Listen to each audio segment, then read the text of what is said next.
What is up, everybody? Welcome back to Mile Higher Podcast, episode 69.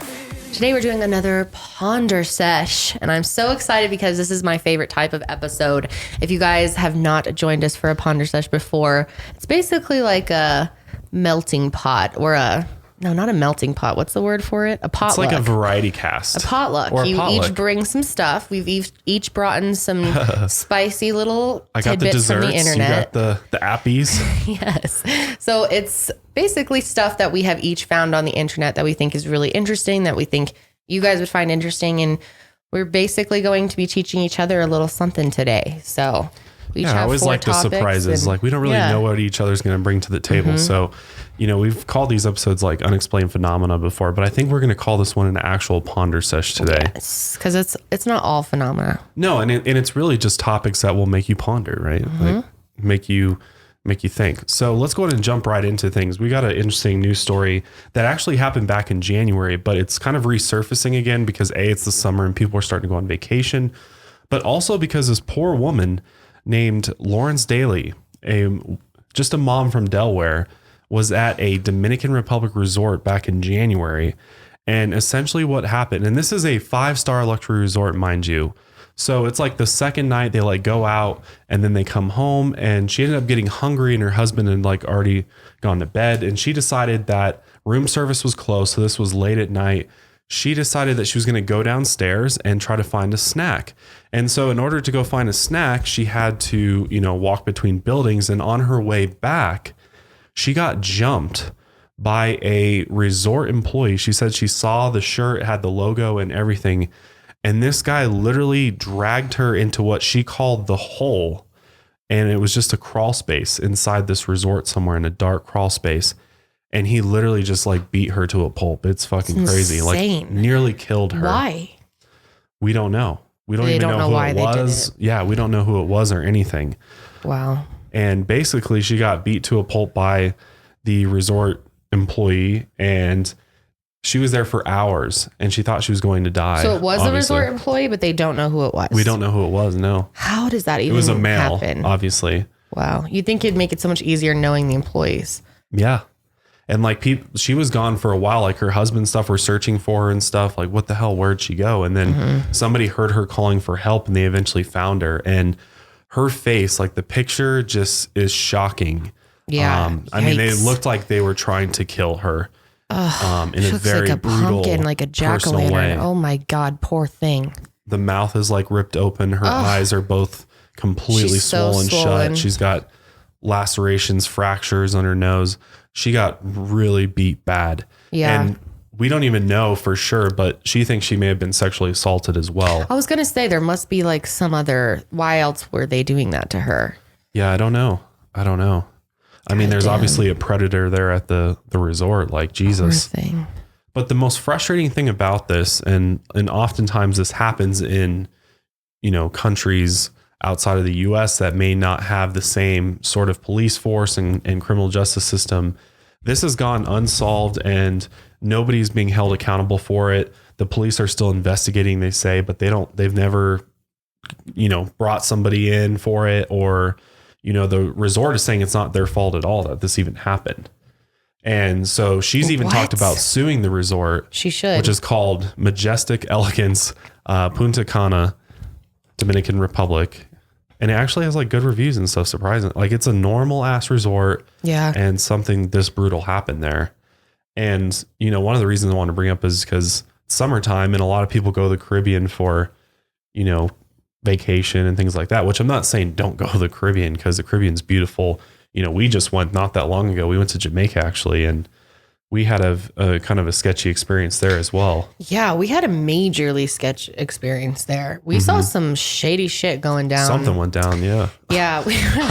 Good God. I don't even know. Like, we were kind of drinking. Well, we were drinking. We were at an all-inclusive resort, so we were drinking. Yeah, we were drinking. Yeah. And we were hanging out in our room, and we were just like, we had a beach balcony, and we were looking down, and there was these people running around in like completely black outfits with like some of them had like masks. Yeah, they were. And then some or at of least them, hoods over them, like yes. clearly trying to not be detected. And right, because this is like what, night, like 12 o'clock at night or something? Yeah, it was late. We were almost going to bed, so it was late. It's probably like almost 1. And they were running around. They had like walkie-talkies, and they were like rolling on the beach and hiding under chairs strategically, like yes, getting like their way moving into around. the resort. And then we saw employees ride out on this little like car thing and drop this like grocery bag into a bush, and then leave it there. And then, you know, a couple seconds later, the people in the black outfits came running out and grabbed whatever it was. So it was clearly some type of drug dealing going on. Yeah. And then we saw them all smoking probably weed. And I mean, Jamaica. It's Jamaica, man. Yeah, man. They're all smoking in the hotel, though, like in a room, in like a storage closet or something. Yeah, we had a lot of sketchy experiences in Jamaica. I did not feel safe there. And I was going to say, she was walking alone at night, a woman, and, you know, they don't walk alone if you're a woman late at night. Oh my God. Why would you do that? Because you think, oh, I'm on this special private beach. I'm safe. That's what the Jamaican resort we were at was advertising, this private beach, and they had a light on the beach so you could walk out there at night. That's why that spotlight is there. But not the entire beach was lit up, and the dark areas was where people were hiding. And they can't wall the beach off. Someone could easily like go and get people. It's crazy. And they had no security out there. Remember, we called down. We did. I reported it twice to the staff, and then I actually reported it when we got home to like the corporate people. Yeah, and they actually did bring out security with like dogs and everything up and down the beach. Yeah. But it seemed like an inside job was going on with the resort for sure. Employees. Definitely. But it just goes to show you, like, just because you're at a resort doesn't mean you're safe there. No. Especially in another country or a country like Jamaica or Dominican Republic. You have got to be on your toes. And that's what's so scary is like, oftentimes you're not at a resort. You're drinking. It's all like free liquor and shit. And you're on vacation. So you're like, the last thing you're going to be thinking about is like your safety and stuff. And you think at a place like that, you're safe. You're in this like safe little zone. That's what she thought. Maybe a dangerous country, but it's a safe resort. Not always the case, people. No. And a lot of these places do have high crime, high violent crime. Like Jamaica, the statistics on sexual assault on women is like astronomical right now. It's actually a really big epidemic there. And Dominican Republic is known to be safer, actually.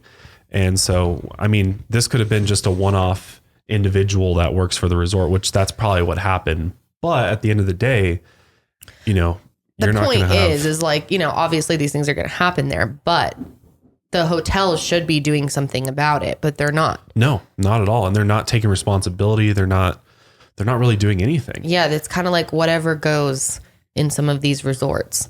Yeah. You know? In fact, they went to their lawyer and asked the lawyer, let's sue these guys, right? Yeah. You're like, let's sue them. And they're like, there's literally nothing you can do. Like, apparently because of the Dominican Republic government and the police force there, like there's just either a lack of care or a lack of attention or resources to do anything about it. And there's really not much you can do, you know, when you're dealing with suing another country, you know, country's company versus the US. They don't want to do it because it does make more media, more attention towards it and everything.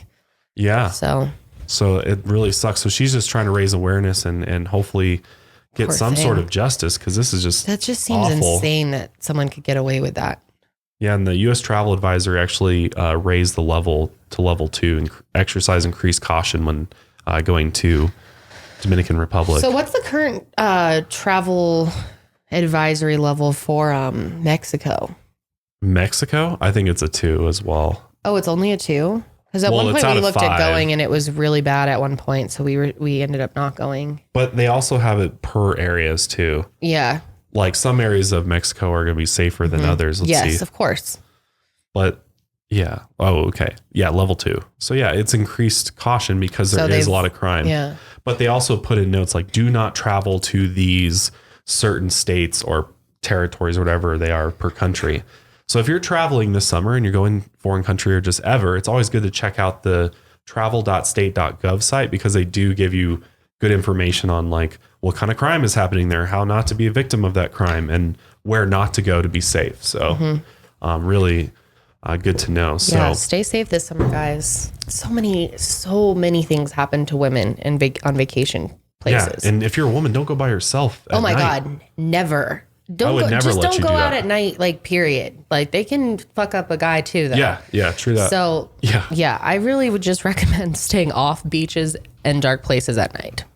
Or just outside where you're, prone to. And just like if you're going to drink and have fun, you still have to be vigilant. Doesn't give you like. Unfortunately, you do. That's the world we live in. There's really no there's no safe place completely where you can just let go of all your worries, because you really have to be on guard.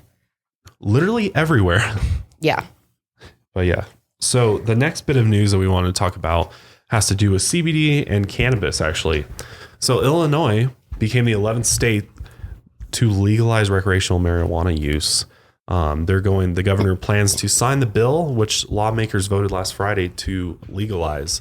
And it will also actually expunge criminal records of prior convictions of minor pot possession, which is great because there's 770,000 minor cannabis related cases, which will be expunged because of this new bill.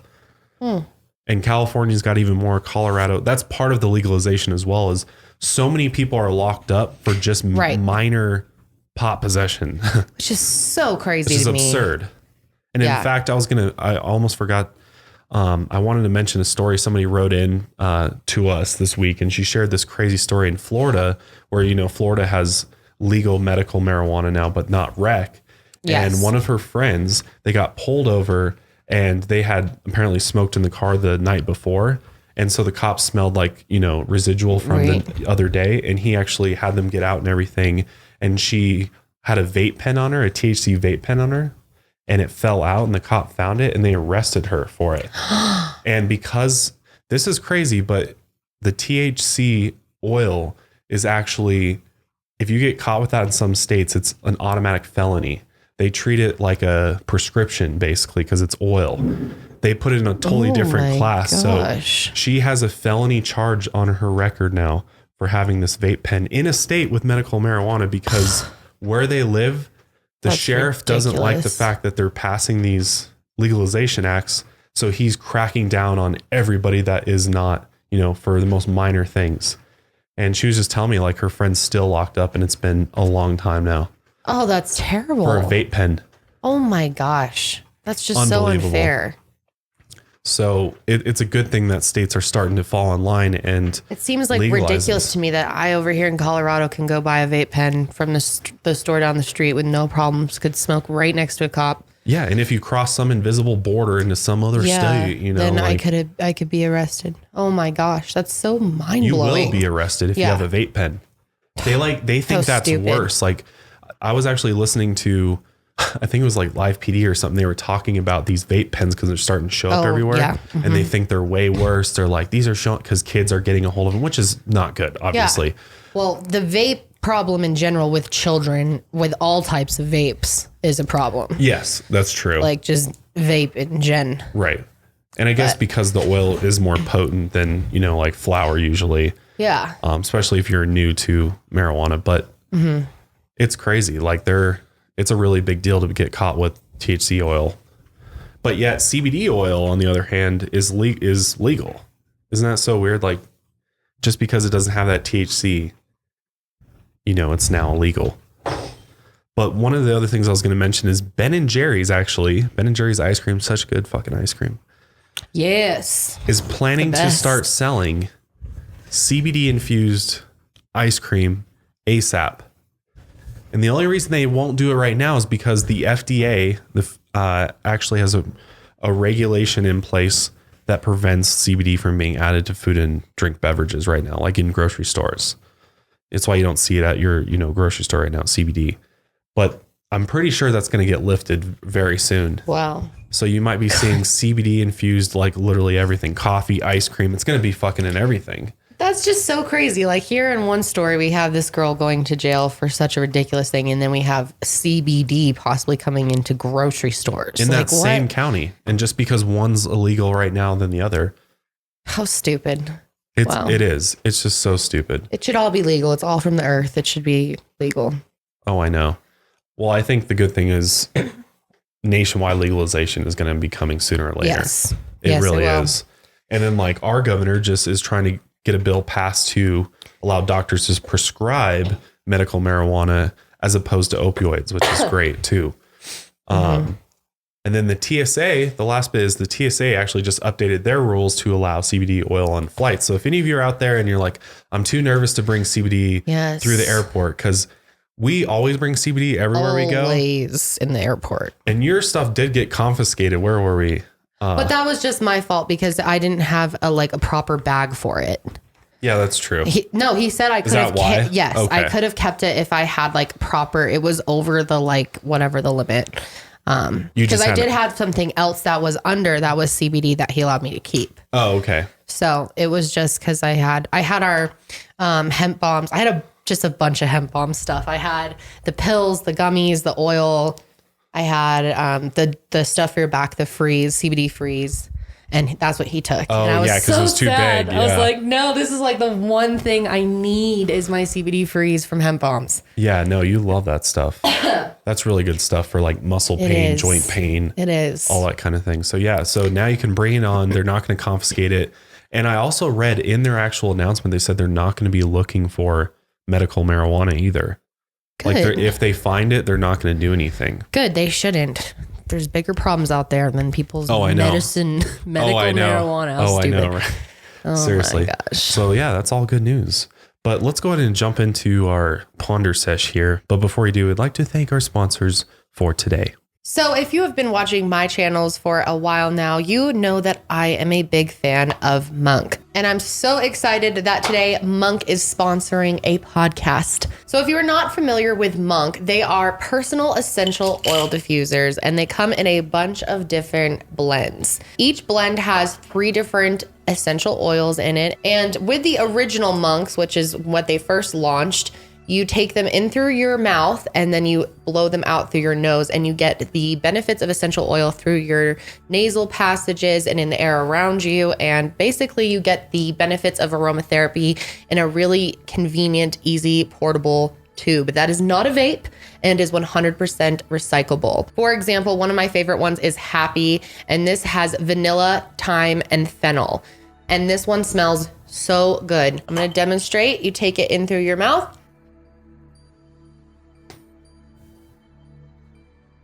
And out through your nose. It's great for meditation or for anxiety relief on the go, in the car. It's nice to have one in the car, especially if you sit in traffic a lot. Just whip your Monk out at any time, kind of bring you back down to your center. And they recently have launched the new Monk R's. So these are reusable Monks. If there is one blend that you really like, you can get the Monk R for it. But the cool thing is you don't have to only store the specific blend in there. So for example, this is the Focus Monk, which is an awesome blend. I highly recommend this one. It is very sharp and clean and just invigorating, kind of brightening, and kind of gets you pumped up and focused on what you have to do. And it contains small pods that attach to the reusable battery, and it allows you to quickly change out a blend. If you want to try a different one, you can store other blends in there, or if you just need a replacement for the blend that you're using. And it's a nice little travel case and charger all in one. So be sure to check it out at monk.com/shop. That is MONQ.com/shop, and use the code MileHigher for 15% off for the next 60 days. Robinhood is an investing app that lets you buy and sell stocks, ETFs, options, and cryptos, all commission free. While other brokerages charge up to $10 for every trade, Robinhood doesn't charge any commission fees, so you can trade stocks and keep all your profits, guys. Plus, there's no account minimum deposit needed to get started, so you can start investing at any level, any amount. The simple, intuitive design of Robinhood makes investing easy for newcomers and experts alike. View easy to understand charts and market data and place a trade in just 4 taps on your phone. You can also view stock collections such as 100 most popular. With Robinhood, you can learn how to invest in the market as you build your portfolio, discover new stocks, track your favorite companies, and get custom notifications for price movements so you never miss the right moment to invest. Robinhood is giving listeners of the Mile Higher podcast a free stock like Apple, Ford, or Sprint to help you build your profile. All you have to do to sign up is go to milehigher.robinhood.com. So if you're anything like me, you've had a bad experience when it comes to bras. I've always hated bras. And a few years ago, I got a breast reduction and it was really confusing to figure out even what bras to get after that because my size changed and everything. And that is when I found Third Love, which is our sponsor for today. So I've been a customer of Third Love for a while. I truly love these bras and they are the only bras I will wear. Seriously. The coolest thing about it is they have a quiz on their website called the Fit Finder, where you go through kind of like a series of questions and they go off a bunch of different data and they find your perfect fit. And I actually found out that I was wearing the wrong bra size for like a few years since my reduction. And I recently retook the quiz and was corrected. And I've been a lot happier in my bras since. They have more sizes than other brands. In fact, they offer 70 different sizes, including their signature half cup sizes. It's very convenient because you don't have to go to the store. You just hop right onto their website. Every customer has 60 days to wear it, wash it, put it to the test. And if you don't love it, you can return it and Third Love will wash it and actually donate it to a woman in need. Returns and exchanges are free and easy, which is awesome. Gotta love an online brand like that. And it is hands down going to be the most comfortable bra you own. And I'm serious about that. They are not only comfortable, but they're also really pretty. Like you don't have to sacrifice the style to also get the comfort with Third Love, which is why I truly love it. Third Love knows that there's a perfect bra for everyone. So right now they are offering our listeners 15% off their first order. Just go to thirdlove.com/milehigher now to find your perfect fitting bra and get 15% off your first purchase. That's thirdlove.com/milehigher for 15% off today. All right, I am ready to fucking ponder. Kendall, what do you have for me to ponder about? Well, the first thing that we are going to be talking about is something that I heard on the H3 podcast this week. And it has also been covered by Shane Dawson like 2 years ago. I didn't even know that, but we're a little late to the game. But it's really interesting. It's the idea of CGI influencers. So if you have not heard, there are several Instagram accounts or like influencers that are 100% AI and they still have big followings and they do brand deals and work with different companies on like projects and stuff. And some of them model and it's like a whole thing. Yeah. And the crazy part about it is Fullscreen did a study on it and found that 50% or more of the followers think that it's real. That's crazy. At least on this Michaela one, which is the one that we're going to talk about. This is definitely the largest AI social media influencer. She has over 1.3 million Instagram followers. That's crazy. Yeah, they're made up of CGI. They're like the actual bodies are generated by CGI. But yeah, it's crazy that AI can create voices now that sound so real that you can't tell that they aren't, you know, like it's gotten to the point where they're indistinguishable. I mean, for the moment, I mean, yeah. When you first look at this one, like here, I'll bring her up here. Oh yeah. You can tell like she looks like a really good sim, right? Yeah. Like she looks, definitely there's some realistic features and stuff, but no part of me looks at that and thinks it's real for more than maybe 5 seconds. Almost like a girl from like a Pixar movie or something. Yeah. Like a Disney but character. Obviously more real looking than that. But yeah, it's like if you pulled, you know, like Wreck-It Ralph out of his movie and put him in real life. Like that's what he would look like. Yeah. But she does interviews and everything. She, let's see here. In February, she collaborated with Prada for the Milan Fashion Week, and she posted a 3D generated GIF of herself at the Milan Fashion Show wearing the Spring/Summer 2018 collection. So literally, she was paid by Prada. Whoa. To do this. That's crazy. And then over on Prada's Instagram account, she gave their followers a mini tour of the space, just like any influencer would for a brand. I don't know what that means by space, but maybe her space. Yeah. I don't know this article. But they basically announced that there's other people that do this too. Like there are other influencers other than just Michaela. Like there's this one named Shadu. Huh. And some of them look more real than others. Like this one looks way more real, right? Yeah, definitely. So she's a lot easier to believe. Sure. So a lot of people think she's real. A lot of people think this one's real. And if you're just listening, these are just models. They really look like regular models. They're just like CGI'd into all these posts. Yep. Yeah. That's weird. Yeah, it's super interesting. So I don't know. It's like the virtual reality is like becoming a part of our real reality. Yeah.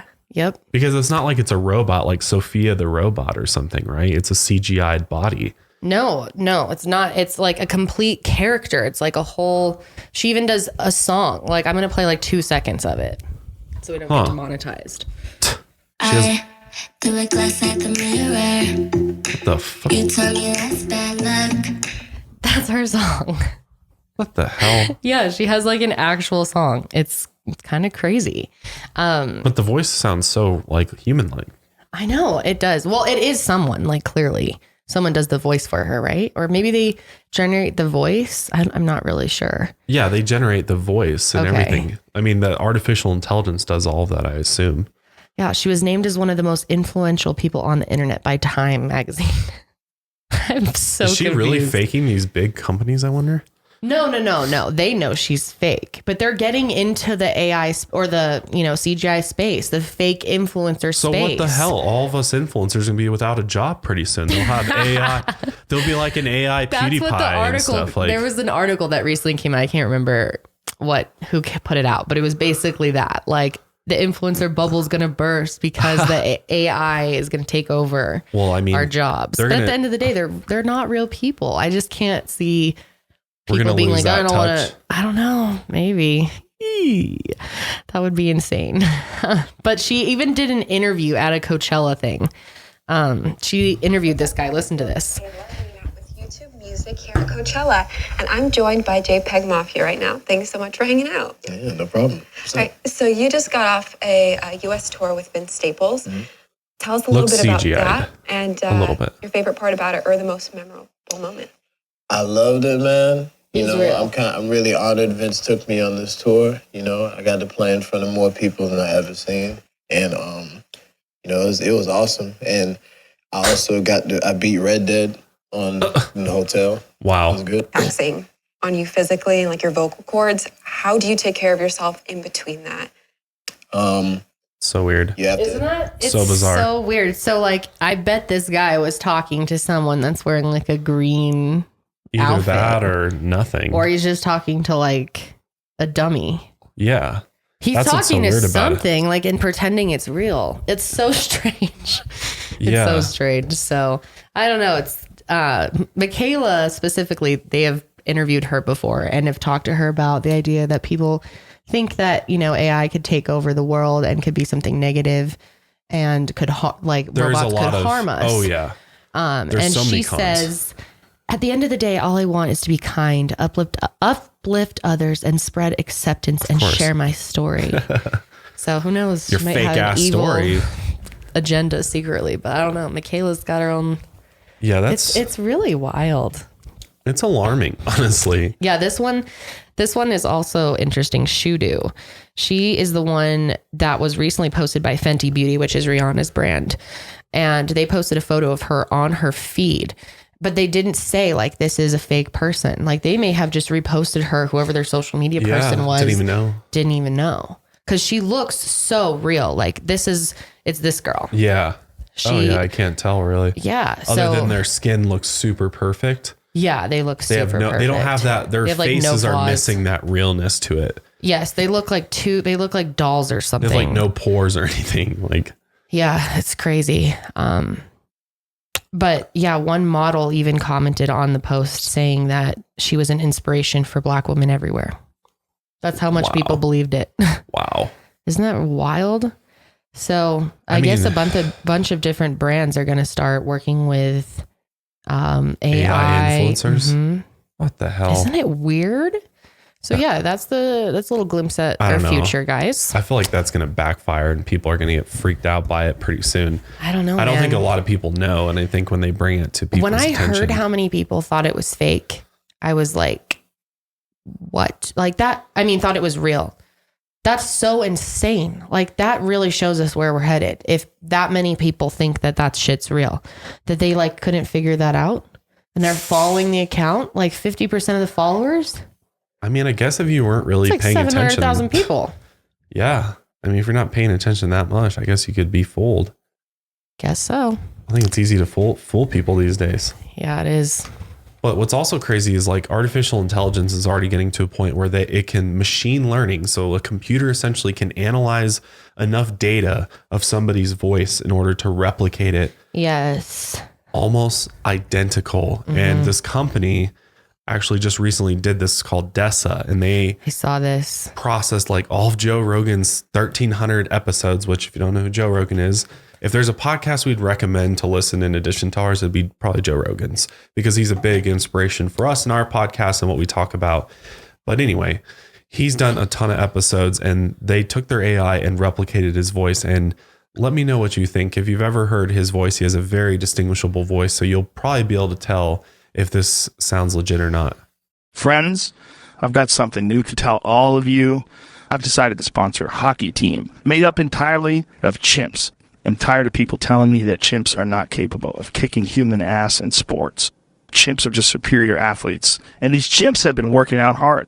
They're throwing kettlebells, battle ropes, everything. I've got them on a strict diet of bone broth and elk meat. These chimps will rip your balls off. God damn, it's impressive. All I got to say is, see you on the ice, folks. Being a robot has its benefits. I can pronounce tongue twisters now. Check this out. Peter Piper picked a peck of pickled peppers. How many pickled peppers did Peter Piper pick? She sells seashells on the seashore. The shells she sells are seashells, I'm sure. Also, since my brain is connected to the internet, I've become a medical expert. Did you know that basilar membrane and otolaryngology are not autocorrelations? Hey, Joe Rogan, it's me, Joe Rogan. Please come save me, man. These artificial intelligence guys have trapped me in a machine. I've never told this story before, but on Thanksgiving weekend, I was doing a set at the Comedy Store, and some idiot ran up on stage. He comes up to me during the middle of my set and tells me that we are in a simulation. The guy was drunk out of his mind. He was so drunk that he couldn't stand up straight. So we all laughed at him and let security escort him out. But now that we have deep fakes and fake voices, I'm starting to believe that we're not far off from simulations after all. Wow. That was insane. I mean, that sounded exactly like him. Like if it wasn't for the context of how ridiculous what he was saying was, I would believe that's him.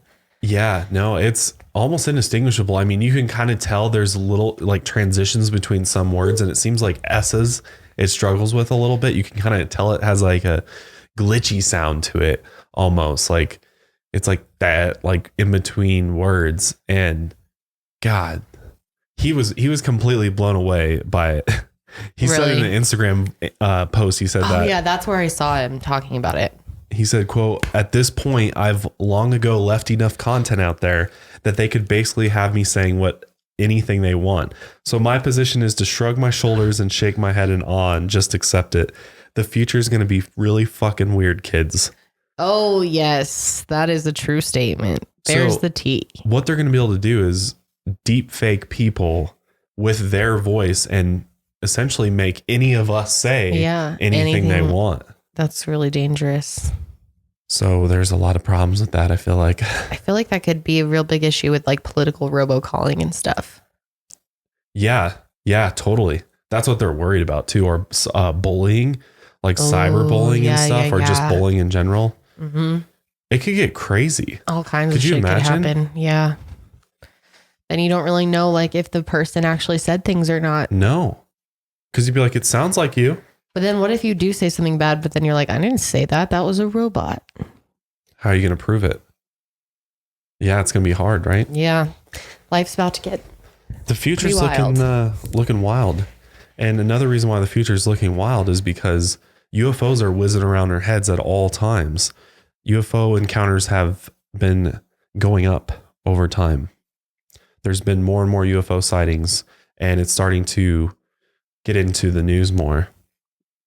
In the mainstream news. Oh. So one of the things I wanted to bring up is Tom DeLonge, Blink-182 frontman. Awesome dude. He and another guy named Lou Elizondo, who used to work in the Pentagon actually for the AATIP program, which is the Advanced Aerospace Threat Identification Program, which is basically the government's UFO research program. And he abruptly left because he felt like the government wasn't doing enough to try and figure out what is this UFO phenomenon and try to, figure out if there's a threat there. Like, do we need to be worried about these UFOs that everybody's seeing? because the military and the government has been seeing these for a very, very long time. And so this guy, Lou Elizondo and Tom have now created a show called Unidentified on the History Channel, which actually just premiered this week, where they said they're gonna blow the doors wide open on this UFO thing because Looks really cool. a lot of people are still skeptical about UFOs and don't believe that they're real, but they are 100% real, like as real as, as it can be, unless you've seen one yourself. But I wanted to play just a quick clip of what they're doing and them talking about it, because they bring up some really interesting points, as well as this actual guy from the Navy talking about his firsthand experience. It's super interesting. It's too late because it's here. The show examines a once secret government program charged with investigating UFOs and why the program's former director says he suddenly resigned. You were collecting data on these investigations that you thought was important, and the people in between you and the people at the top weren't passing that information along? Because of stigma. You think of tinfoil hats and all these kind of wonderful little analogies of what it means to believe in UFOs, when in reality, these things are very real. We're talking about aircraft that can go from 0 to incredible speeds, hypersonic speeds, literally in the blink of an eye, and disappear over the horizon. Unidentified also promises new evidence, new video, and exclusive interviews from eyewitnesses and government employees, all with the help of executive producer and former Blink-182 frontman, Tom DeLonge. What do you hope happens after people see this? This is not just a show to entertain. This is a mechanism to change the way the government acts. You're going to see us dealing with the Senate, us meeting with the intelligence services of other governments, and everyone is coming out of the woodwork and saying, this is real, we got to do something about it, and it very well could be a threat, but we can't put our head in the sand. We also reached out to the Navy, which tells us they take these reports very seriously and have even updated reporting guidelines in order to get as accurate a picture as possible of what is out there. George? Fascinating stuff. Okay, Diane, thanks very much. We're joined now by Chris Mellon, former Deputy Assistant Secretary of Defense for Intelligence under Presidents Bill Clinton and George W. Bush, now part of this new show, Unidentified. Chris, thanks for coming in this morning. Let's put up the video again of these sightings and tell us, when you look at that, what are you seeing? What I'm seeing and what the experts that we've brought in to evaluate these tapes are seeing is something that is frankly baffling. It's hard to understand, how do these vehicles maintain lift? How are they propelled? There are no wing surfaces, there's no exhaust. So there's nothing that we're familiar with that we've deployed in the air that has a power source other than chemical energy like fuel. These are so radically different than anything we're familiar with. And their performance is so advanced and so sophisticated, it's frankly just baffling. So is it fair to boil it down to two possibilities? Either another country has leapfrogged the United States in technology, or extraterrestrial? Those are the leading hypotheses, yes. And what do you think? I don't have a conclusion at this point. We're trying not to jump and leap to conclusions. We think that's actually an impediment to progress. Because once you start talking about aliens, a lot of people just shut down. Right, so what we need is more information. What we need to do is find out who's overflying our military bases, overflying our nation in some cases, facilities where we're developing the next generation of weapons out west and so forth. There's a violation of our sovereignty occurring, and there's an air safety incident. There have been near mid-air collisions. So our pilots are encountering these things. The information in the past has been swept under the rug. We're helping to give them a voice and bring this to the American people. And there's a lot of information the government collects that hasn't even been examined. It's absolutely true. In fact, there's a vast amount of information because of the sophistication of our technology that is stored digitally that is usually simply swept aside. So a radar operator, if something is going Mach 3, the radar will not even display that on his scope. Yet that information is there. So if we correlate some of these events with that data, we may gain deep insights into where these things are coming from. So that is pretty interesting. That is. This is on Good Morning America. I know, like, if people aren't waking up to this yet, I feel like a lot of people hear this stuff and it goes one ear out the other. Yeah. They just don't let it fully sink in that this is real. This is real. Yeah. Like, we might have an alien threat, a UFO threat.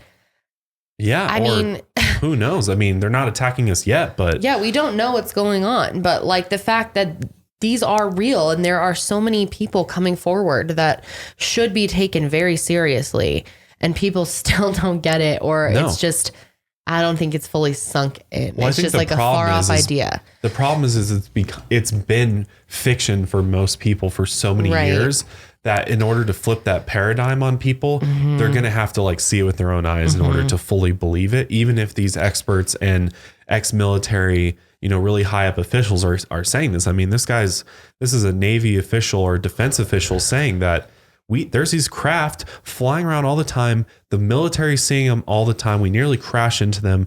We don't know how they fly. We don't know how they're propelled. We don't know of any other country in the world that has this technology. So either, what is it? Is it extraterrestrial? What is going on? Who's piloting it? How are they working? Or is it like time travelers from the future or something? I mean, who fucking knows? Yeah, we really don't know. That's why they're unidentified flying objects. Yeah.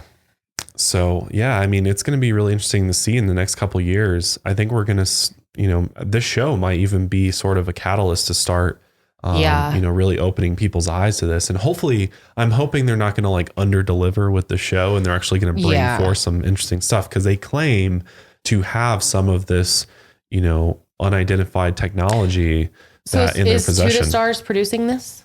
To the Stars and A&E actually are doing the show together. Yeah. That is so cool. So if you don't know, To the Stars is Tom DeLonge's company. Yes. That he's making. It's kind of like I don't even know how to describe it. It's really like a multimedia company, but also research at the same time. Absolutely. It's an aerospace company as well. Yeah. It's like they've got scientists working on it. It's really unique. Nothing else is like it. Yeah. So, I'm a big UFO believer. I've never really seen one, but I think they're 100% real. And yes, I don't know. I'm still on the fence. Like, are they all extraterrestrial? Like, are they all really just alien beings flying around in them? Or is there something else going on?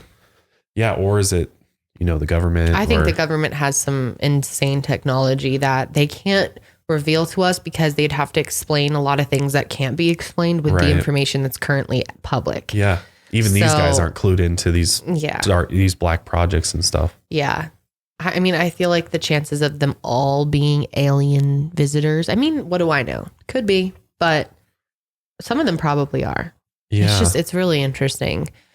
I'm so curious to see where the whole UFO thing will be in like 10 years from now. I think we're going to see some major advances in it. That's for sure. Too. Some major disclosures happen, hopefully. Wouldn't it be interesting to like fast forward 10 years from today and hear our intro topics? Oh, I know. Probably like, cool. There was another alien touchdown last night in Kansas. Yep.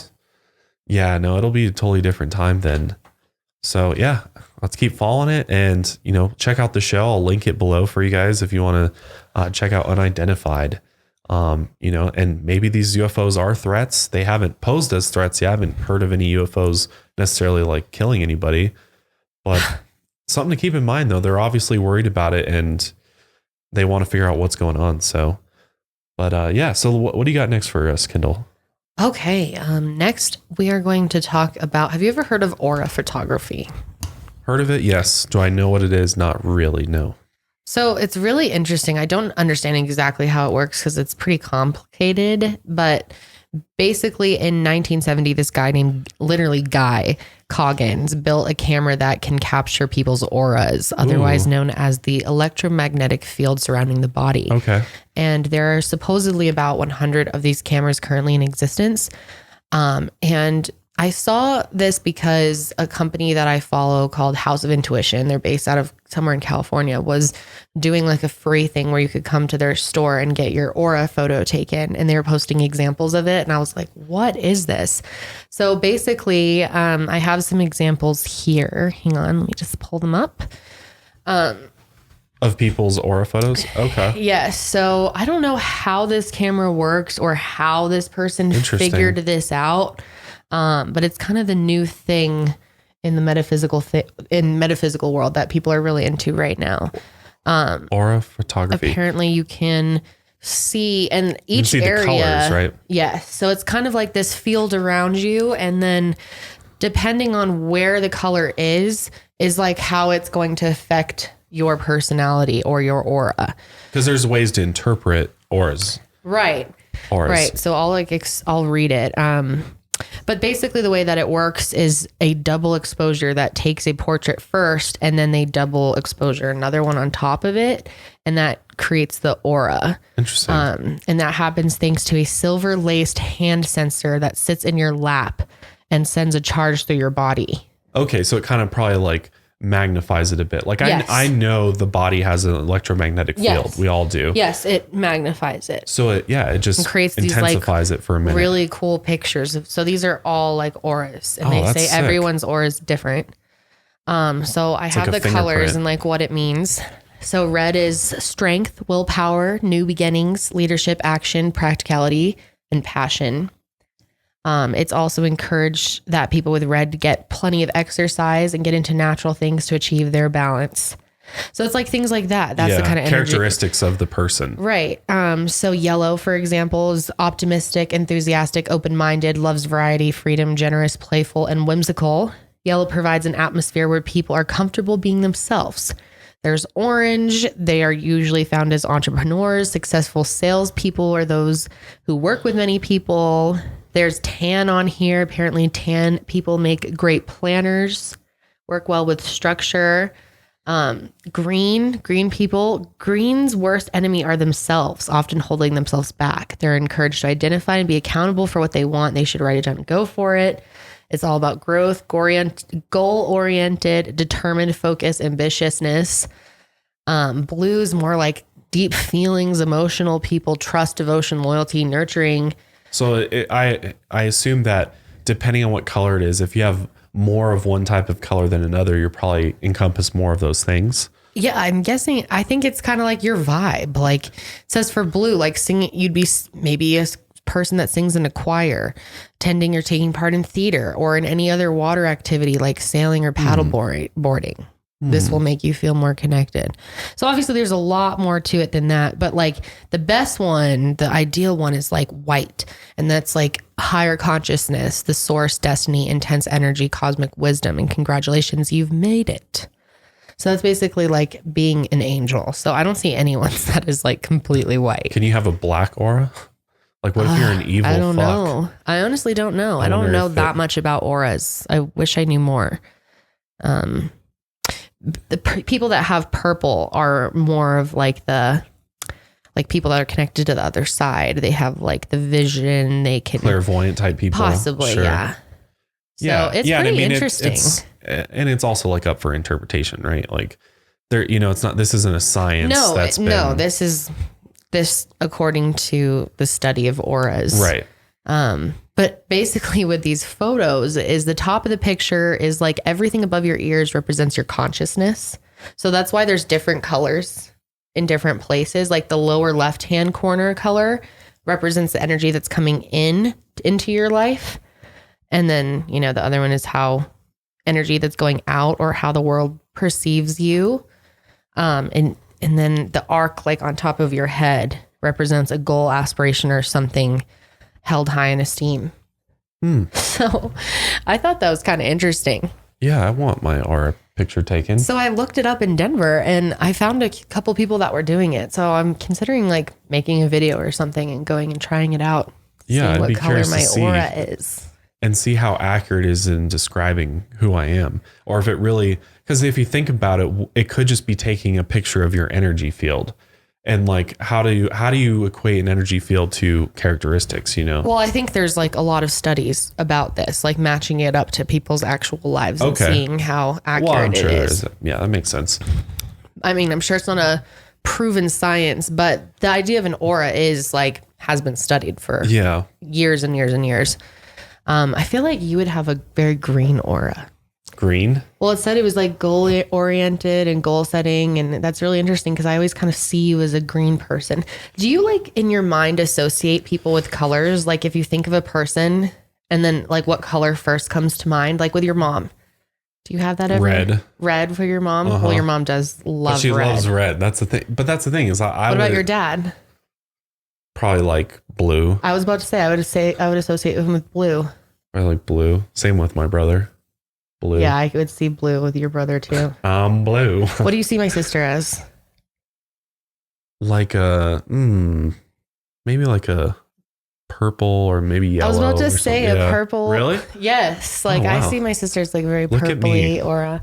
I mean, maybe we see the same thing though. Like it's kind of interesting to compare notes on like what color you associate with people. Cause maybe in a way you do see that color, or you not maybe actually see it, but it's like a vibe that you can feel. And I don't know, maybe we're more in touch with that type of thing than we think. It? Like our eyes, it's there all the time.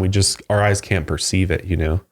Like, you know how we can only see certain types of light. Right. Maybe we just can't see it is auras. there all the time. According to the, study of auras, they are there all the time. And some people can see them. Some people have the gift of being able to see auras. But I have read that anyone can learn how to see auras, but you have to like learn how to do it. I've tried. It has not worked for me, friends. But I do associate colors with people, though, just in my mind. When I meet people, like people have like a vibe to me.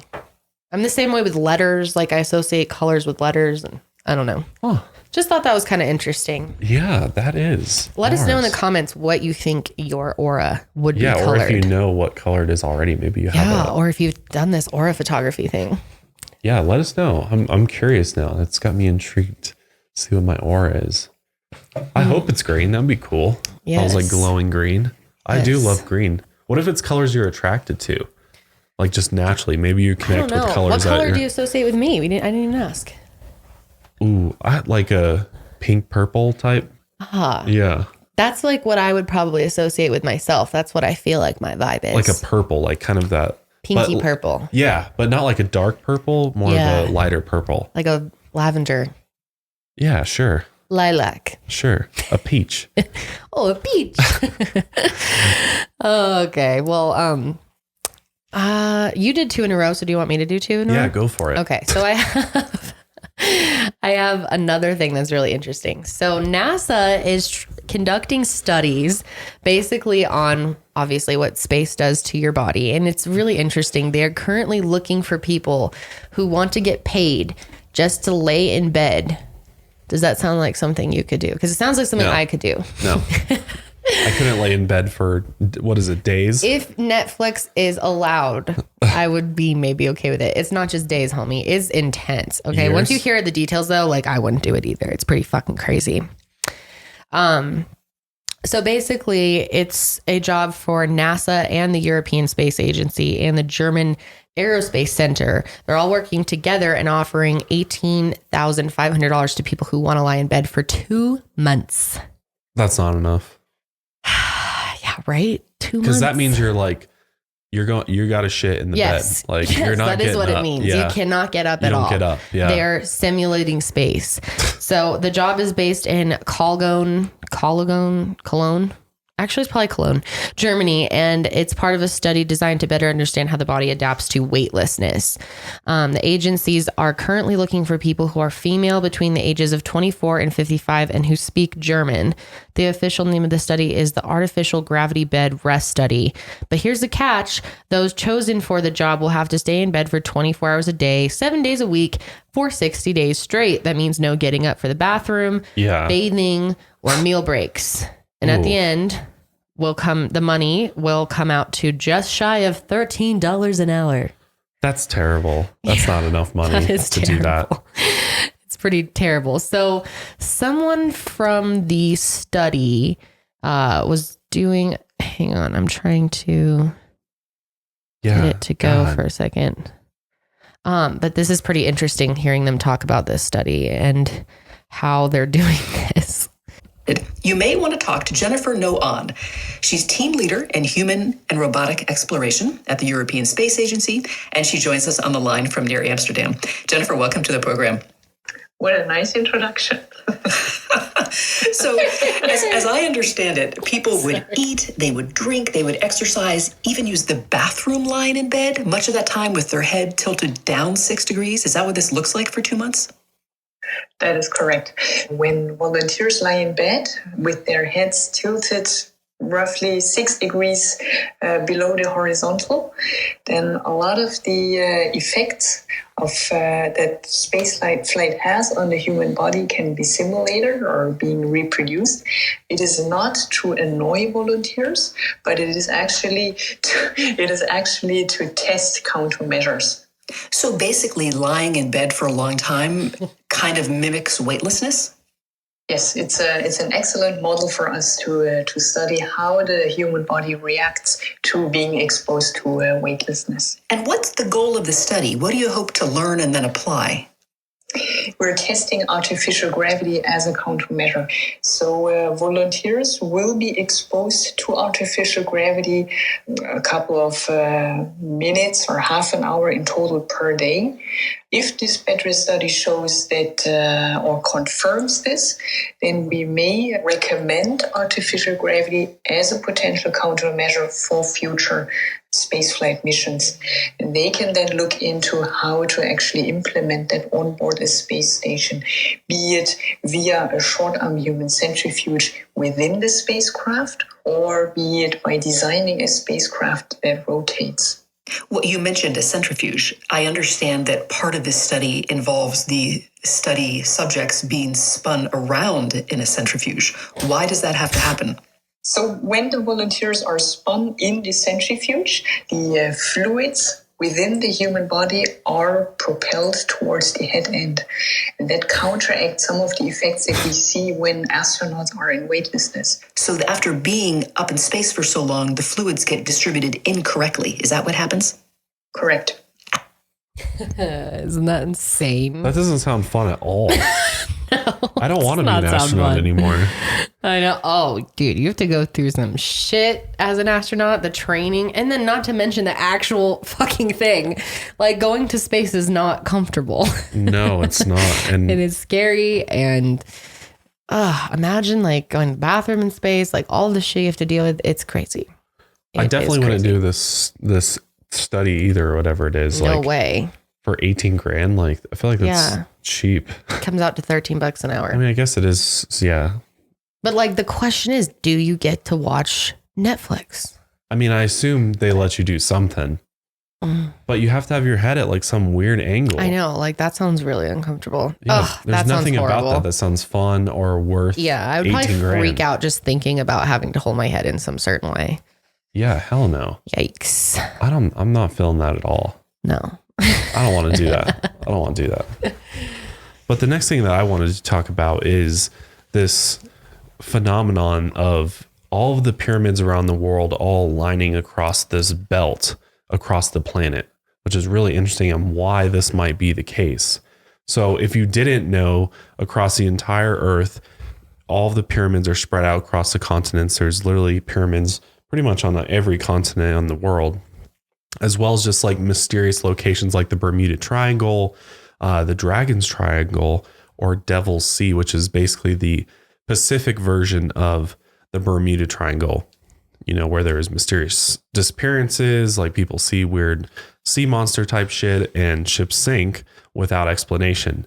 And all along this belt, there are these also places on land, like the Mexico Zone of Silence, which we talked about in a previous episode, where there's these geomagnetic anomalies that occur in just like the Zone of Silence. There's no radio communications that can go across, and nobody knows why. Yes. So why is it that there's all these mysterious ancient sites and places across the planet all sort of aligned together in proximity to the Tropic of Cancer?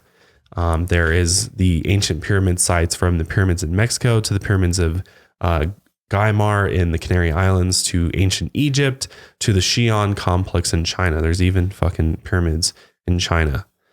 So one theory that's out there, it's considered a New Age theory, suggests that the spiritual connection of Earth is held together inside by a tetrahedron of energy, or the toroidal vortex flow. And that the pyramids are located at the points where the tetrahedron meets with the Earth's surface. So this would explain exactly why the pyramids around the Earth are located in their exact positions, as sort of a way to amplify or harness the spiritual energies of the planet. Yes. Which we know. I've heard of that before, like many times. But like the torus shape.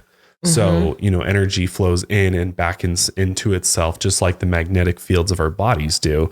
They kind of protrude out but they come back in, and it's this everlasting cycle that goes around and around and around. So maybe all of these sites have some more, more significance to them because they are points where this toroidal field is coming from and kind of recycling through. I mean, it makes sense. It seems like there was some rhyme or reason to them placing them in order. Yeah, absolutely. They line up so freakishly well. Like, it seems way too hard. Yeah, you can draw a line across the map and really connect all these sites together. But not only that. I mean, it's not perfect, but it's really close. No, it's not perfect. It's not like a straight ass line. But it is interesting that all the, we always wonder why these pyramids were built in the exact locations they seemingly were placed. Is there more significance to it than just being, some sort of ancient site? Could there be more to the story, right? Like maybe these ancient cultures all knew that the pyramids were the way to sort of connect into the vortex on the planet that is going around all the time, and they've done studies on the pyramids of Giza, and they've actually found that the pyramids of Giza can harness electromagnetic energy from the base through the top. Like this is scientifically measured. I've heard that before. So it makes you wonder, like, what were the pyramids used for something energy wise at some point in the past? I'm telling you, they were. Like, God, we talked about that in one of our first episodes, the pyramids being used, and the whole idea of how they're set up inside to flow energy through them. Yes. It's so interesting. And then they think that they were covered in limestone to like keep the energy inside. It's like a better conductor. Yeah. It's so wild. Like if that's true and that means we're living so archaically and we're just absolutely being duped as humans. Like we have to pay for energy and we're fucking the planet up so much. Yeah. Like, from our ancient ways of burning energy. And it's might be possible that was the type of stuff that was burned in the Library of Alexandria. Yeah, or just buried still. It could just be even buried. Yeah, but the information written down, things like that have been burned and hidden over the years. Including Nikola Tesla's work. He actually knew all about this. Yes, and he did. He figured out there is a way to tap into a free energy system that does exist. Yeah, he had drawings of that. It was taken by pyramid. the FBI. The FBI confiscated it and we've never seen his work since. The alien property custodian. Yeah. So strange. After he died, snatched up all of Tesla's work on free energy and stuff. John Trump got a hold of it. Trump's uncle. Yeah. How wild is that? So they stomped all over that. But it really seems like there is some sort of energy field that envelops the entire planet. Energy. Yeah. And maybe this energy, whatever it is, whether it's a spiritual energy, but it's possibly, can produce electricity or at least the power that we need. Yeah. If we only knew how to harness it, right? Yeah. So, I thought that was really interesting that, all these ancient sites are connected together and, there's still things that we don't know about the pyramids. We always seem to think we have an idea of how they worked or, what they actually connected into, if they did at all, but we really just don't know. I mean, there's so much in Egypt that I think is being covered up by, the Antiquities of Egypt, their department. They are suppressing a lot of information about the pyramids and what it could even be hidden still in Egypt. I mean, they're always finding stuff. So maybe the knowledge is out there to tap into this energy. What if we could reignite all the pyramids and all of the ancient sites across the world and that would be created so like this crazy. I mean, that's something like out of a movie. Yeah, it seems so unrealistic to us, but God, we're really missing out on so much research. I feel like that could be going on in that type of thing. Maybe there really isn't a need to burn things and burn for energy to create energy. Yeah. Maybe we can just tap into it. If we just know how to plug in and harness it. How to access it. And that's how all the ancient cultures powered their civilizations and built shit. And did things that we don't understand, like building the pyramids. I mean, or people can't temples. explain that. Yeah, giant pillars and just all sorts of crazy stuff. So it's really, really fascinating stuff. But what did you have next, Kendall? Oh, what did I have next? Okay, so this is the last one that I have. This is just 3 strange things that I found on Google Maps. Well, I didn't find them. I was going to say. I've been scouring them for days. Is that what you've been up to lately? No, they're just really weird things that have shown up on Google Maps that people have seen. And it's really, like really weird anomalies and stuff that people have found just like searching over them. Kind of like the people just looking at the possible underwater base off the coast of California. Yes. Oh, I mean, there's people all over Google Maps and they find weird things all the time. So one of them is called the Badlands Guardian. And this is, well, humans are notorious for seeing faces and things. Like people see faces and everything, whether or not they're actually there. But this, I'm pretty sure. What do you think? Do you see a face in this?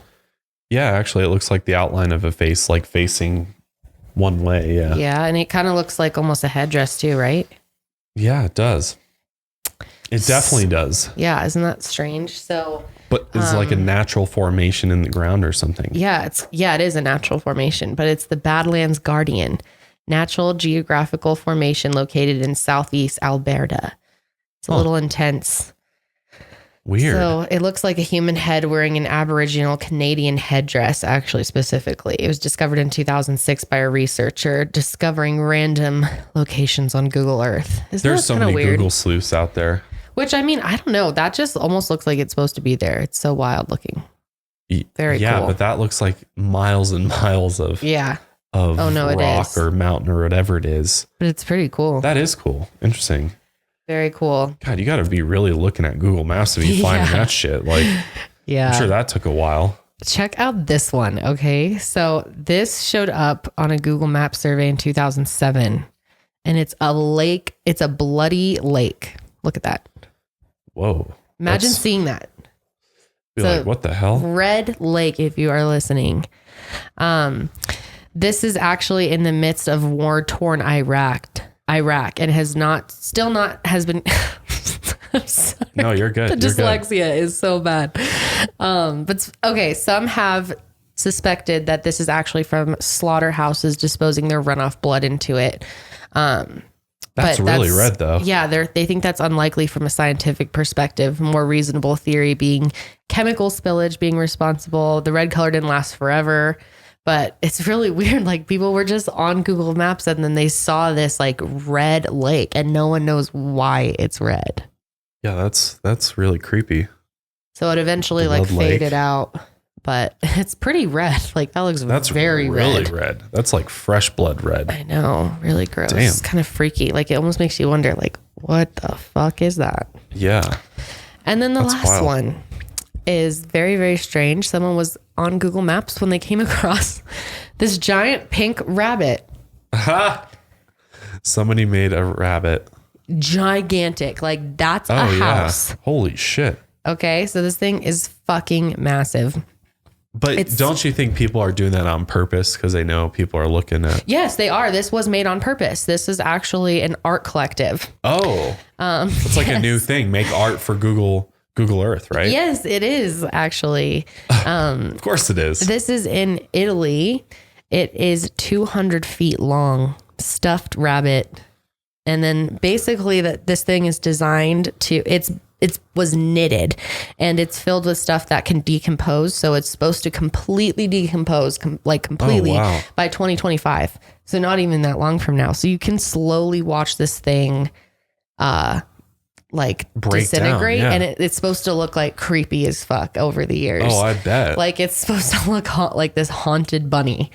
But as it breaks down, it'll look scarier and scarier until it's gone. Oh. Isn't that interesting? Yeah, that's weird. I didn't know people were doing that for Google Earth. So I can't remember if we talked about this, but seeing that reminded me of the art installation in Africa. Did we ever actually talk about that? Oh, yeah, we did briefly talk about it. Did we? Yeah, we did. Are you sure? We 100% did, yeah. Okay. Well, I was going to bring that up too, that this is something that I guess you could maybe find on Google Earth. Probably not because it's so far out there. I don't know. But there is this art installation that I think started in January of this year. Yeah, it was pretty recent. Yeah, it's in the middle of Africa and no one knows exactly where it is. It's just somewhere in the desert and it's playing the song Africa by Toto, like, gonna take a lot to drive me away. And it's just on repeat forever. And I wanted to see if anyone has found it yet, and no one has found it still. Wow. It's still just out there. There's been no news on it. Like, and it must be really out there. It's somewhere playing, like on some Bluetooth speakers that are powered by the sun. And so they're on an infinite loop of this song out in the middle of nowhere. Wow, that's really crazy. Interesting stuff. But yeah, that is the new thing. These like art installations. Because everybody's can hop on Google Earth. I love Google Earth. I use it all the time. But at the same time, it's really scary because I just also read an article that the military now has technology that is essentially like Google Earth, except that they can see into buildings now. Well, fuck. They can literally see inside buildings from like a satellite perspective. I mean, I guess we kind of already knew that they probably had this technology, but it's now been confirmed. Wow. They can do this. Well, that's scary. So you're not private anywhere you are now on planet Earth. God, do you ever wonder if like there's some way that they're watching you when you're like in the shower or something? I don't know. That really creeps me out. Me too. I hope I'm not being watched. Do you ever wonder, like, even if ghosts are watching you in the shower? I feel like I have no privacy anywhere anymore. Anywhere. You're not. You're literally surrounded by. Do you ever think about that? Like, sometimes I'm like worried my grandpa's watching me at all times. Like, and it freaks me out. I'm like, I have no privacy. Like, what if I'm being judged by everything? Oh, that's freaky. Like, I didn't really experience that as a kid because I didn't really believe in like a God that intensely that I would have been stressed out. I was more stressed about fucking Santa than I was about God, but yeah. Worrying about God watching you is probably the most stressful thing God, that's crazy. Imaginable, especially as a young teenage boy. Yeah, because you're constantly like, oh my God, I just sinned. He saw that. Oh my God. And then you're like explaining, oh my God, I'm explaining to you what I just did. Literally, that was me. Like, God, I'm sorry. I just said that, or I just watched that. So please forgive me, dear Lord. That is so funny. I think that's partly why I don't think about it as much anymore. Because once I kind of, fell out of religion, I let all that go too. Because that was a huge anxiety piece for me, was constantly being worried that I'm being judged and watched by God at all times. Yeah, I can imagine, dude. Because also I was constantly scared that if I died, I would go to hell if I didn't atone to my sins. So I didn't get forgiveness before I died. That's no bueno. I mean, I'm just stressed out about the ghosts judging me. That's a whole other thing. Yeah, that is. I haven't really thought about that too much, but that's kind of creepy too. Yeah. God. Well, you haven't lost anyone. Like, no, I really haven't experienced a lot of death in my life. You haven't had any immediate family members yet. Like, all your grandparents are still around. It's honestly pretty cool. Yeah. I mean, obviously it's cool to have your grandparents around. Yeah. But at your age, like, you're going to be 27 this year. They all made it to my wedding. Grandparents. To our wedding. Yeah. Yep. I had all but one make it to my wedding, which I felt pretty lucky for that too. But yeah, it's weird. Like, when someone's gone and you start to think a lot about, even if you haven't really before, if you're not like super religious person like me, you're obviously going to think about it. Like, they were there and now they're gone. So where did they go? And you're going to think about where they are now. And sometimes I start to think, like, what if my grandpa's like watching me and I say something bad, or I'm embarrassing, or I'm just naked. Like, ew, what the fuck? But do you really think? I don't know. I don't think it's like that, though. I don't think it's like that. I hope not. I don't think it's like I hope not. They're there in the flesh. Okay, so I do get worried sometimes that like spirits can see you have sex and that they're like watching. Like, what if that's like their porn? What the hell? What if they're like, all right, we're going to catch these people, are going to do it tonight. We're going to go in their bedroom they're and like watch. Eating popcorn. The spirits are like sitting on the edge of the bed, just eating popcorn, watching. Maybe, man. Possibly. You don't know. Like, if there are spirits out there that haunt people, I guarantee you there are spirits out there that watch people naked and do things. True. I mean, they say there's ghost sex out there, which, God, I mentioned that in the last episode and people were so interested in that. I saw so many comments about people wanting us to talk about ghost sex, but sadly we don't know anything about it. Neither of us have experienced such things. So how would we talk about it? It'd be cool to get someone on who has had ghost sex. That's the only way you'd get any information on that one. Yeah, for sure. Somebody that's experienced that, because I don't think you can study that. No. Ghost sex. Oh my God. That's crazy. Pretty interesting. But all right, you have one last one, right? Yeah, I do have one last one about the heart-brain connection. A lot of people don't understand how important the heart is, because I think we all believe, and scientists, a lot of scientists even believe that consciousness and awareness originates in the brain alone. But recent scientific research suggests that consciousness actually emerges from the brain and body acting together. And there's even more evidence suggesting that the heart plays a particularly significant role in this process.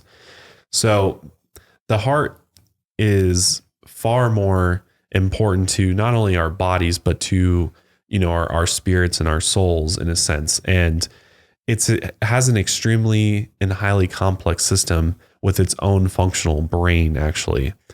It's actually a sensory organ and is capable of possessing or receiving and sending information from it. It can actually communicate. So it's like an emotional thing. Yes. So when they say I love you with all of my heart, that's like a real thing. Yes, 110% it's real. So for years, so many different cultures have said that the heart is this really important thing. I've talked about it before, but they've done tons of sacrifices of humans where they take their hearts out, and things like that. So the heart's always been valued as more than just something that pumps blood. Right. And it's because modern science hasn't really caught up to where all of this ancient knowledge and spirituality is. You know?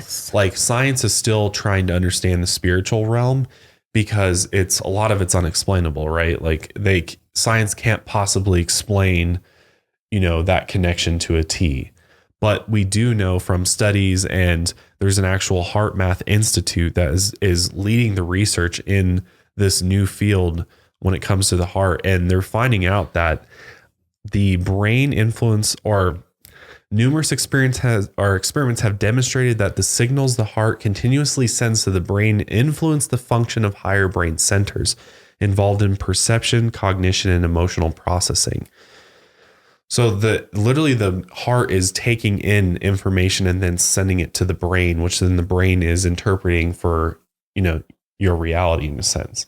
So they're so tightly connected to each other that one needs the other in order for it to truly function and create the experience that we're all having as a human being. So they can't, because you really can't survive without one or the other. You can't. Yeah. And your consciousness. No consciousness without one or the doesn't other. exist without either. That's really interesting. If you have problems in either one, you're going to lose consciousness. But with a liver, you could live temporarily with a shitty liver or whatever. Yeah. And if you believe in a soul or consciousness, then you have to believe that it resides somewhere. Where does it reside? I've always kind of thought, just from what we've learned, and I'm not an expert, but I always thought pituitary gland. The pineal. Pineal. Not pituitary gland. That's the pineal gland, pretty much. But yeah. I don't know. And that's so fascinating. So I never really thought of the heart though, because you're always told the heart is actually just an organ. There's no consciousness to it. Obviously, that's what you learn. Yeah. So I've never really even thought about that. It has its own puts off its own electromagnetic field as a part of the larger field that is your whole body, as well as your brain, all give off this electromagnetic energy. The heart also communicates information to the brain and throughout the body via the electromagnetic field interactions. The heart generates the body's most powerful and most extensive rhythmic electromagnetic field. Compared to the electromagnetic field produced by the brain, the electrical component of the heart's field is about 60 times greater in amplitude and permeates every cell in the body. The magnetic component is approximately 5,000 times stronger than the brain's magnetic field and can be detected several feet away from the body with sensitive magnetometers. That's wild. It's literally a more powerful, this is really making the case that the heart is more important than the brain. Yeah. And that the heart is really controlling the brain. Well, when it comes to consciousness and emotion, right? Right. Because it wouldn't control but cognition as well. It could impact cognition, depending on so also part of this is heart field interactions between individuals. They're starting to study how one's heart's electromagnetic field can transmit information between people. They're actually able to measure the heart energy between individuals up to 5 feet apart. And they found that one person's brainwaves can actually synchronize to another person's heart. Interesting. So what is that? So if you think about this, like, what is kind of the underlying thing here? It's like love. It is. Love, as cliche or as weird as it might sound to people, love is the energy of the universe. It is what connects all of us. It is the love is the universal language of all living things. We've had this conversation so many times, like in our own personal life too, about how like love, more than just like you said, some gooey thing, like whatever, like our, human the society ability has to made love. I mean, even in Interstellar, which we always talk about Interstellar, but it's so like accurate. It's one of the themes in it. Yeah. It's very well researched. Like some woke ass people made that movie, but at the end of the movie, it's all about how, I won't give away the plot or anything, but the movie's all about how love transcends time, space, and the universe. Yeah. Everything. It's the only thing that can and that you can communicate through it in a sense. Like, it's the only real way that we connect as humans. Yes. If you think about everything, vital. It's completely vital as water or air or anything else. Yeah, exactly. Love tank. It's really interesting. It's true though. I love tank. It's really true though. Who always says that? The love tank thing. I can't remember. God, don't even embarrass Someone me like right on now. TV. I don't remember. It is, but it's just a common saying, fill up my love tank or whatever. Oh yeah. But if you think about it, really at the end of the day, what do all of us living beings crave?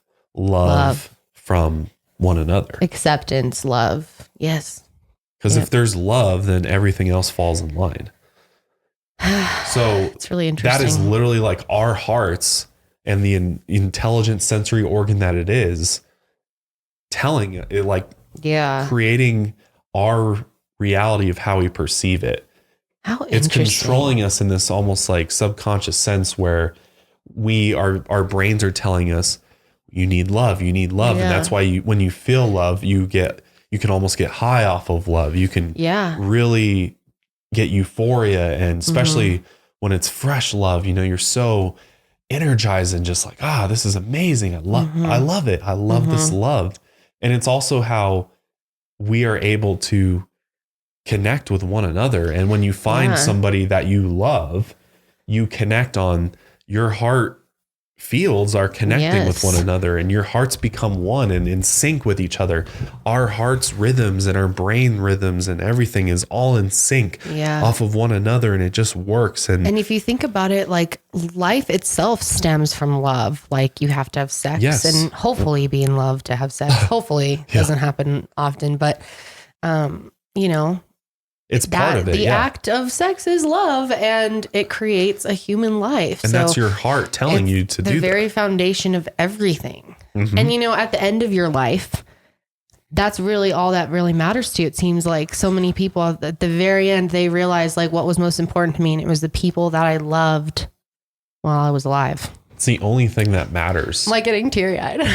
But it's so true. It's the only thing in the entire world that matters is the ones you love, and the love that you put out into the universe and put into other people. Yes, it's true. And we love you guys very much. Yeah. And that's what we try to put through these podcasts, is like this message of love and acceptance, and, be open to everything. And a lot of people be like, oh, this is just some new agey trash. And that's unfortunate your way because to look at it. Yeah, sad for there you. is experiments and scientific proof, but the mainstream scientific community isn't really making these connections and isn't taking this deeper to a spiritual level. Yeah. And they're still ignoring this fact that there is something deeper to all of us, and that, because the scientific, definition of life and everything is that we are just mammals, and it's very, putting us into all these boxes that, it could be that.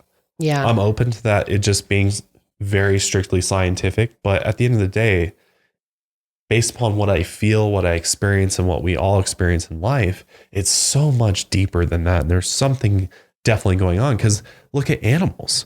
It's the same type of thing. Your animals work the same way. Their rhythms can get in sync with yours. Oh, it's so true. That's why animals bond with you. Yes. And when you get on that level, you can feel it. Like, there's a difference. Like when we first rescued Aria a month ago, we were not on the same level with her. Like our brains and our heads were not linked up, our hearts. And then over time with love and trust, you know, I feel like we got on the same plane with her. You literally become in sync with each other, and you can send each other, you can interact with each other's fields, electromagnetic fields. You can interact with it. You can send the human connection energy to, even more than it's love. It's human connection. Yeah, exactly. It's truly amazing. The last thing I was going to say though about the heart is that it is also intuitive.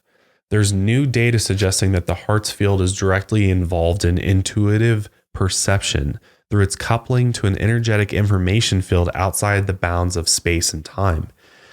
Using a rigorous experimental design, the Institute of Heart Math found compelling evidence that both the heart and brain receive and respond to information about a future event before the event actually happens.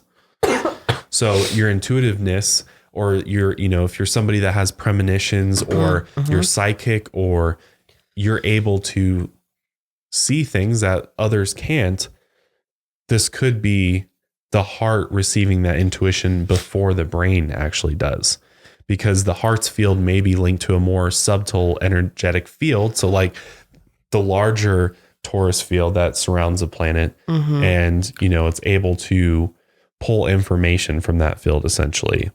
It's been referred to as a spectral domain. So I thought it was really interesting, because I think if more research is done on this, we might be able to actually figure out, like if we could figure out where consciousness resides and we can really nail that down, imagine, you know, the answers that could be unlocked from that. Oh, so many things. And how deep our understanding could be. And I think if more people realize that this is real and that love is a real thing, it's not, because I think a lot of people don't think it's real and don't think it's just kind of this like made up thing or feeling or adjective or whatever it is, a word, even not as meaningful as they understand. Or like you said, a human connection, because love is a label we put on it, but at the end of the day, it's a connection. Yeah. It's an energetic connection you feel with somebody. And it's different no matter what. Like love can be saying, like smiling at a stranger. Yeah. That's a human connection, but you're not in love with them. Well, there's difference between romantic love and just love. Yeah. So because we can love everybody. Notice how like energized you feel if you smile at someone and they smile back, right? Yeah. You leave that feeling like almost like you just charged up in a video game, like you just got some points. Yeah. You know, you charged up. Exactly. Yeah. You charge up for a second. And people that wander around and like spit out negativity and they're not open to love, they're normally pretty miserable. Yeah. Most of the time. Yeah. Yeah, and people that don't get love, especially growing up, look at who those people are. A lot of people that commit crimes and killers. I guess he's a bad example. I mean, not in all cases. Some of them are loved, but they may not have the ability to love, and therefore their shit's all out of whack, and they're not able to feel the things that the rest of us feel.